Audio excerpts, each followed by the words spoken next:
What we're doing today for oyster restoration is we're replacing shells that get lost as oyster beds age.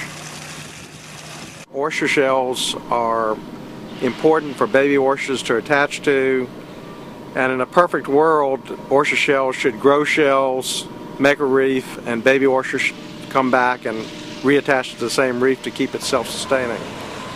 But in the system that we have now in the Chesapeake Bay, where we have oyster diseases, oysters generally don't get big enough to replace their shells with a shell that is big enough to be of any use for the reef.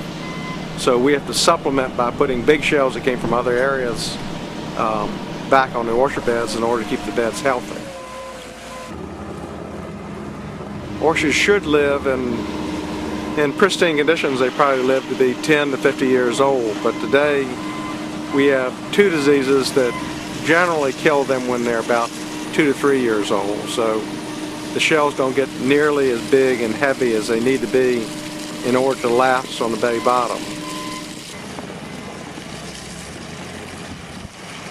When we take all the equipment out of them and have open decks, we can put about 3,000 bushels of shell on each of the boats for each trip. And since we had 300,000 bushels here, it meant that we had about pretty close to 100 trips that came out of this site over the 3 to 4 weeks that we're working.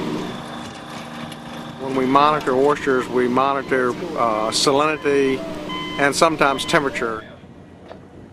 The ultimate goal for oyster restoration is to at least maintain populations where they are right now. The oyster populations in Chesapeake Bay are probably only about 1 to 2% of where they were as short a time as 50 years ago.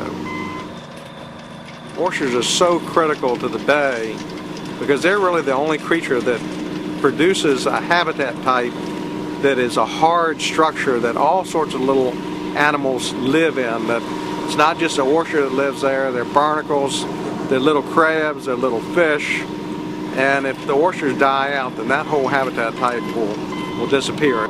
But shell planting is still absolutely essential. It's the only way that we can maintain the hard substrate in the short term when we're trying to figure out what we can do with the oyster for the long term.